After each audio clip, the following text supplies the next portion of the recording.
से ना रुके हम, मर्जी से चले हम, बादल सा गरजे हम, सावन सा बरसे हम, सूरज सा चमके हम, स्कूल चले हम, स्कूल चले हम।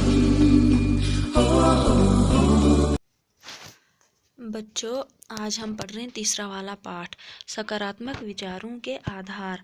हमने थोड़ा पढ़ लिया है, जहाँ तक पढ़ा है वहाँ से आगे आज हम पढ़ेंगे। तो स्टार्ट करते हैं।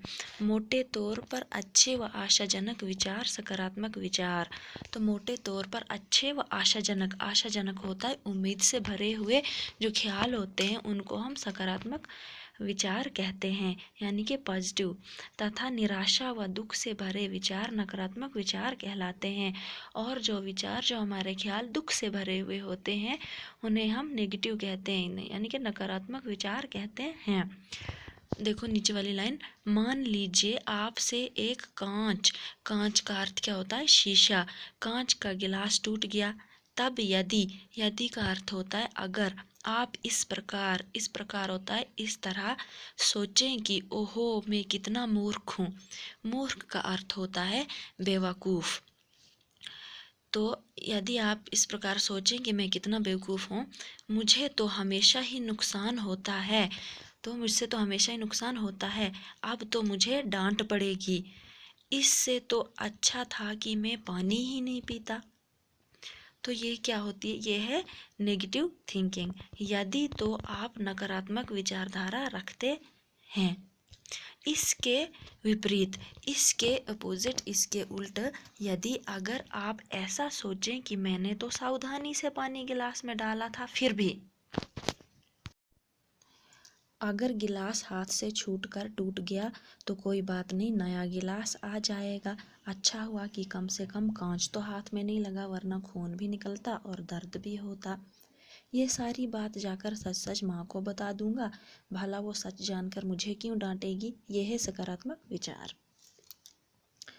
हम जितना सकारात्मक ढंग से सोचेंगे उतना ही सफल, सफल क्या होता है? कामयाब, सुखी और शांत रहेंगे।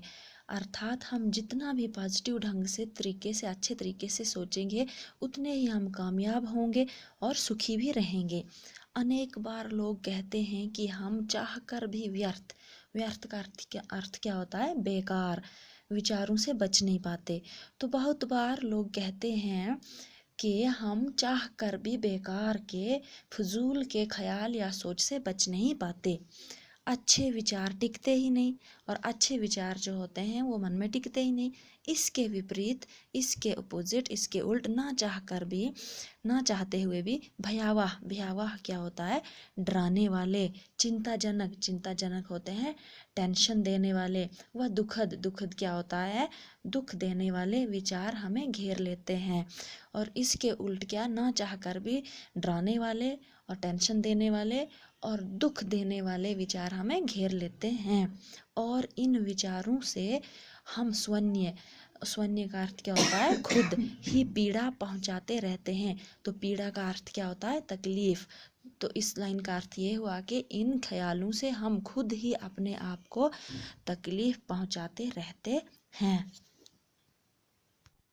तो बच्चों, आपको यही होमवर्क भी करना है और अच्छे से पढ़ना भी है।